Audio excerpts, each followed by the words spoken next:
You are listening to Grim and Stone, the Mountain Perspective. This podcast may contain objectionable language. Welcome to Grim and Stone, the Mountain Perspective. This is our take on what's happening in the world. How you doing, Stoney? Good morning. I'm doing pretty good today. How's that back doing of yours? I'm doing pretty good today. All right, then. Avoid that issue. Gotcha. So any big plans? No, not for today. Just the usual chores. All righty. Well, let's see here. Something that you and I discussed, since it's near and dear to both of our hearts, covering like veteran issues and, you know, that kind of stuff. Yeah. So I've got three stories, but I'm going to combine two into one. But we'll start off with some good news, because good news is always good. Senate moves to restore tuition assistance to the military. With the whole sequester bullshit, they were going to shit can tuition assistance to the military. You're cutting out a lot. I think it might be you. It probably is. But with the whole sequester thing, they were going to take away the tuition assistance for military members. Mm. And Senate has voted Wednesday to restore tuition assistance for service members in a move that was expected to gain support from the House and reverse the suspension of new enrollments in the program for continuing education in the military. Now, as both you and I know, military members do not make a lot of money. They don't. No.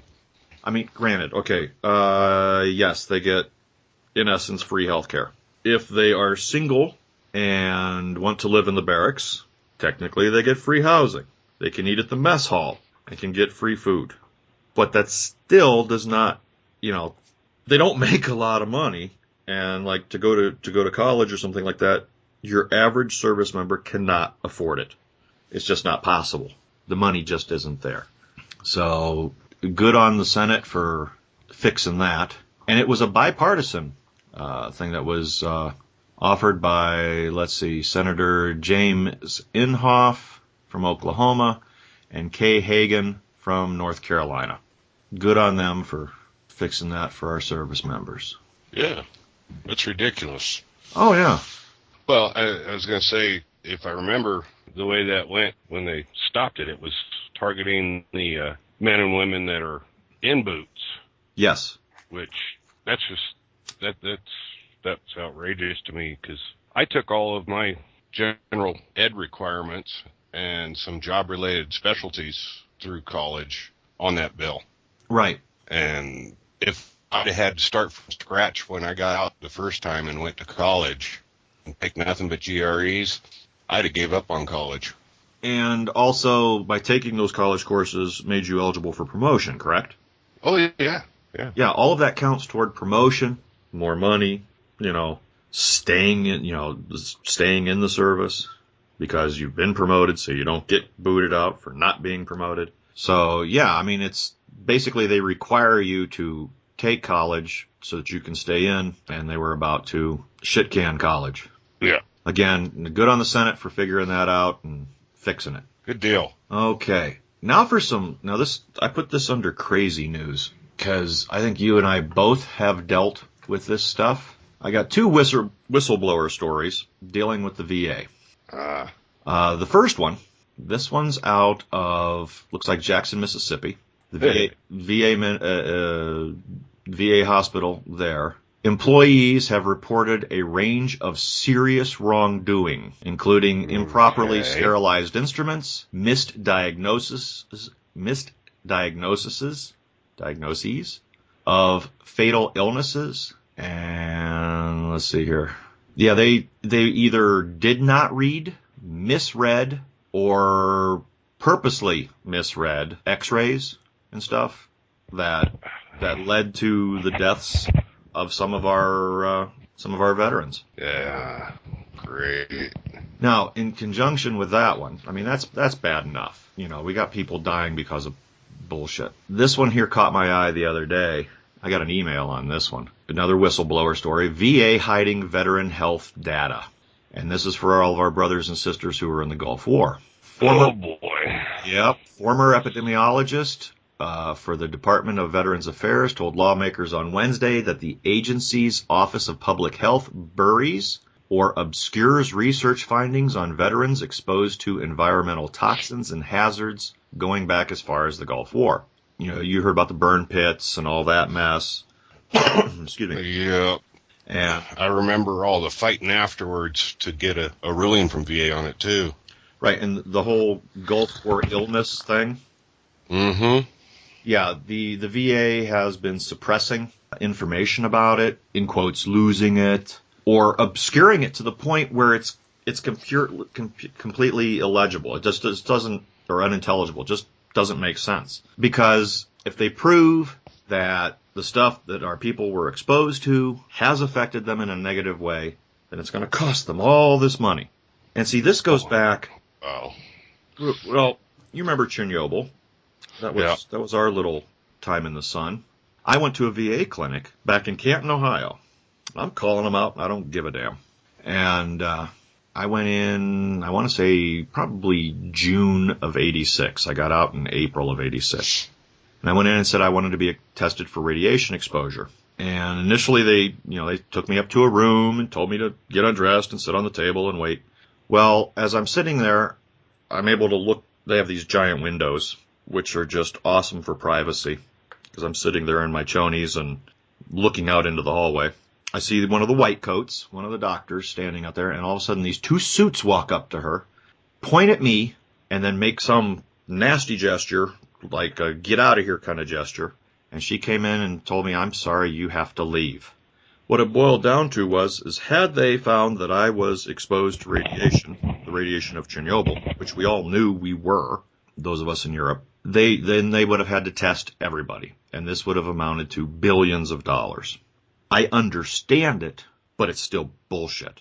But the VA here in Montana, 20 some odd years later, finally, when I explained the story to them, they said, whoa, that's crap, and took me in for thyroid scan. And remember what a joy that was. But, oh, yes. Yeah, so, I mean, this hiding of information has been going on well before the Persian Gulf, but they're only admitting that far back. Yeah. But it's come to light. So that's good. So hopefully we can get our people. Politics and money, man. Yeah, it's politics and money. Pure and simple. Had they tested me way back when and said, oh, yeah, you were exposed. Well, what would have happened is every family member, every service member, everybody would have had to been tested.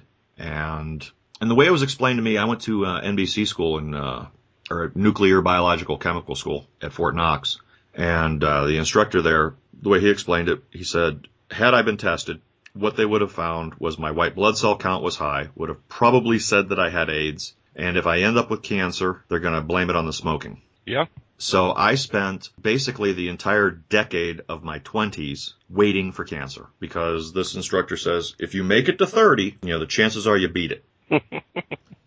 So here I am from 20 to 30. Those are supposed to be good years, right? No. Yeah.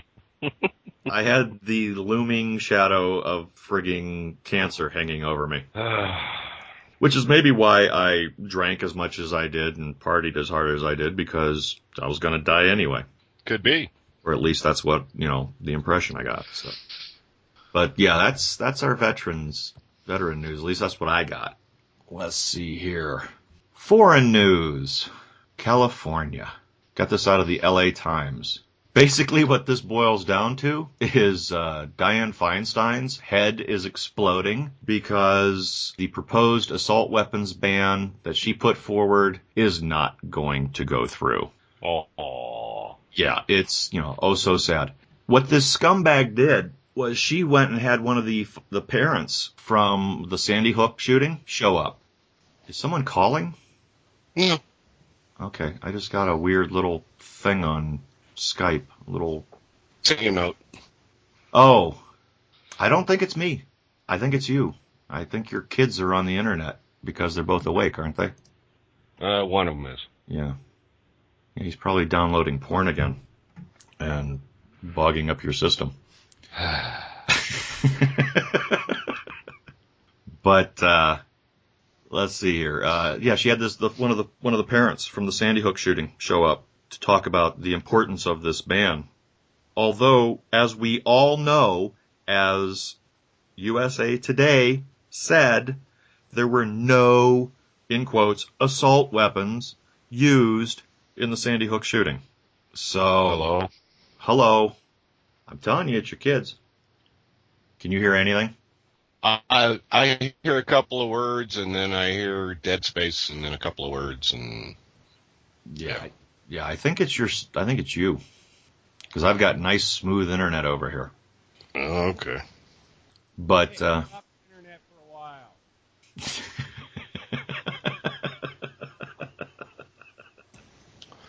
See how that works. It won't. Yeah. Well, my take on that is we don't need a frickin' psycho grandma foreign diplomat telling us whether or not our constitutional amendments are righteous. Yeah, she just doesn't get it. And remember, this is the woman who stood in front of a group of people with her finger on the trigger of I believe it was an AR-15, while kind of pointing it at the crowd. She has no concept of gun safety, and she needs to just stop. Yeah. They just need to declare autonomy, and Wish that fault would friggin' cut loose and send them floating away.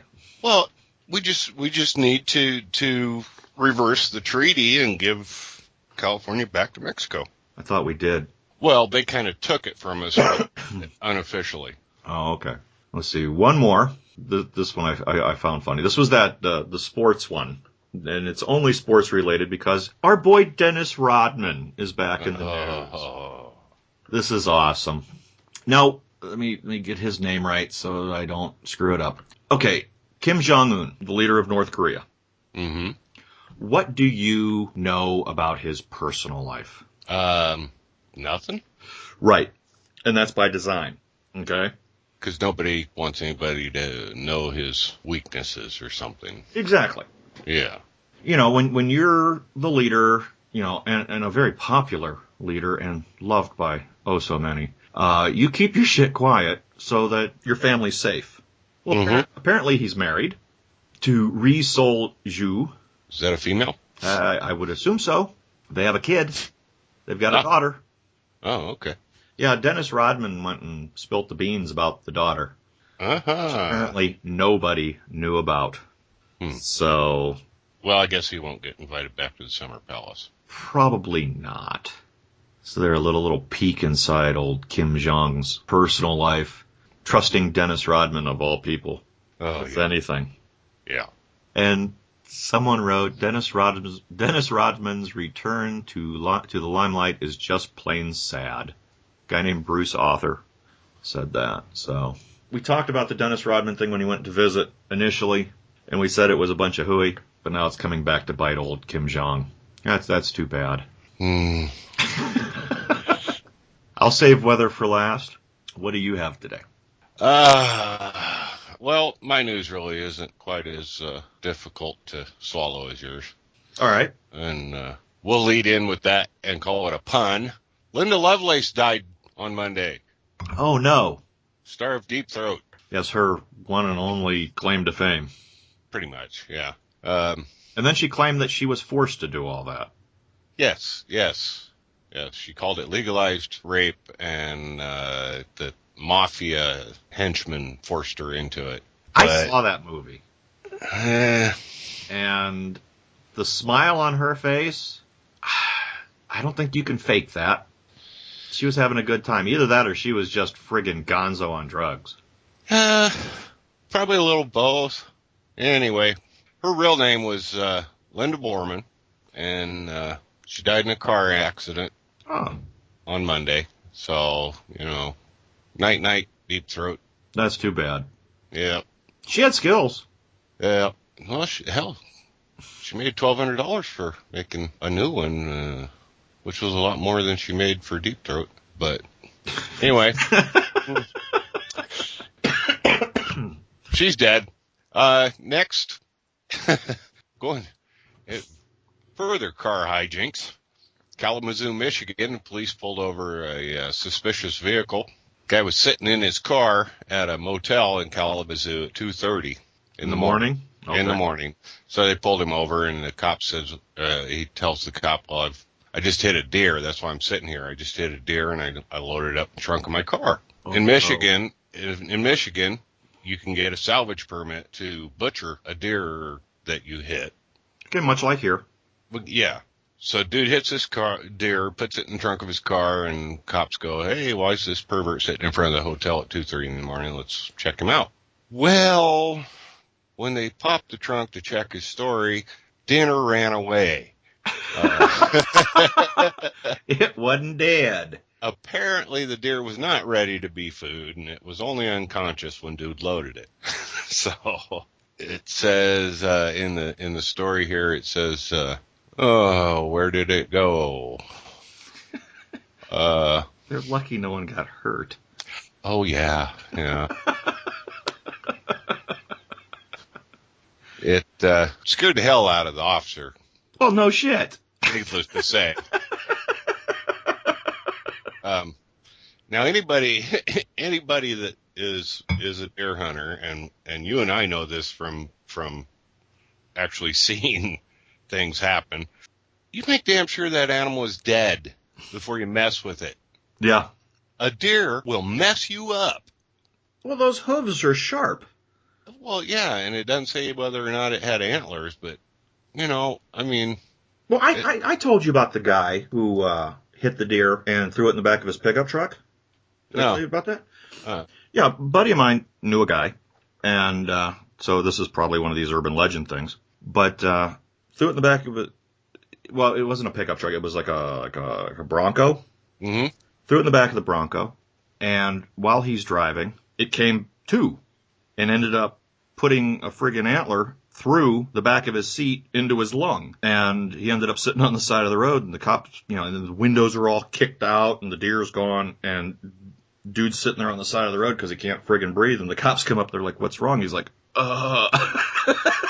He's got a punctured lung, his truck is trashed, and he didn't even have a deer to take home for all the trouble. Oh, poor guy. Yeah, that's why you carry a hatchet or something. Sidearm, and make sure the damn thing's dead. Wow. Yeah, yes. So, anyway, there's that one. Good God. Now, on our last show, you were talking about this idiot in New York City, Bloomberg, trying to regulate the size of soft drinks. Right. So let's go to Jackson, Mississippi. Oh, back to Jackson, Mississippi. Jackson, Mississippi has enacted the Anti-Bloomberg Law. You will get only 32-ounce drinks. Governor Phil Bryant signed the bill Monday, preventing counties, districts, and towns from limiting portion sizes for food or beverages. Good for them, because it's none of your damn business how much I eat. Yeah, if I want to be a big old fatty, that's on me. He said when he signed the bill, it simply is not the role of government to micro-regulate citizens' dietary decisions. The responsibility for one's personal health depends on individual choices about proper diet and appropriate exercise. Exactly. So, good for you with the anti-Bloomberg bill. Well, okay, we had something shitty come out of Jackson, Mississippi, and now we've had something good come out of Jackson, Mississippi. Good. Yeah. And then, let's see here. Washington, D.C. Oh, boy. A woman had she worked in food services at the American University. And, again, this leads off of a story we did on Monday about Girl Scout cookies. Okay. She was fired for bringing the cookies to her job and selling them. Her daughter was selling Girl Scout cookies. And according to the woman who had worked there for 28 years, she'd been doing this for the past 3 years and nobody ever complained.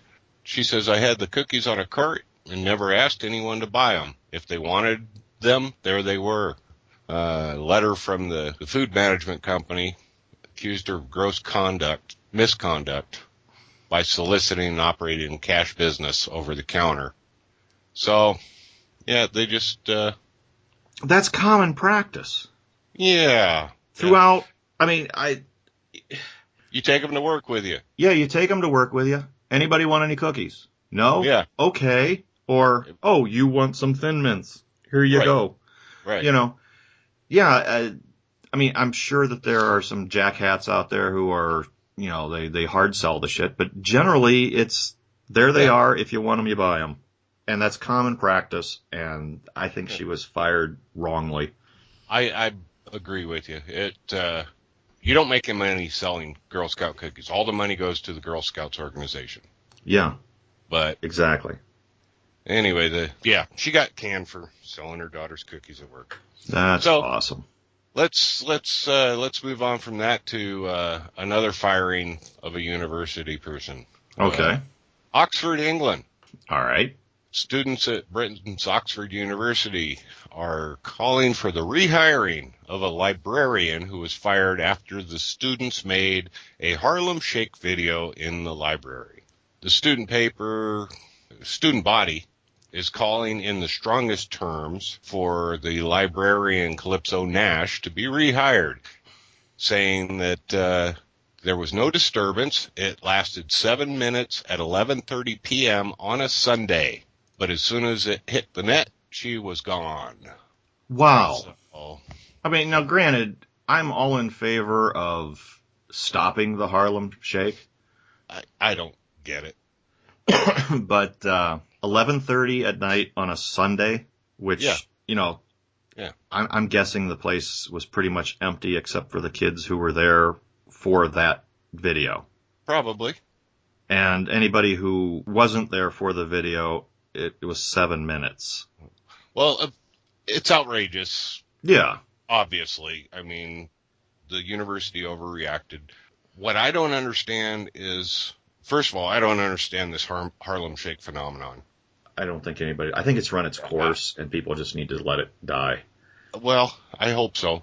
The other thing I don't understand is there somebody out there that is anti-Harlem Shake? Because people have been fired, arrested, suspended, investigated, and banned for filming or participating in the Harlem Shake videos. Wow. I mean, I'm like anti-Harlem Shake. However, that's just my own personal thing. I don't think that people need to be arrested, investigated, banned, and everything else because of it. Well, here's this Oxford University librarian. She gets fired. The FAA is investigating a Harlem Shake video that was made on a flight. Now, did the passengers do this? Yes. Mine workers. And I heard about them. It doesn't say where it is, but mine workers were fired for doing the Harlem Shake, making a Harlem Shake video in the mine. Teens were suspended from a school for doing impromptu, what do you call them when a crowd runs in? Like flash mob. They basically jumped up and did a flash mob video of Harlem Shake. Here's another one, more students suspended for Harlem Shake. Okay, they're idiots and they want attention. Everybody's trying to outdo the last video that was made.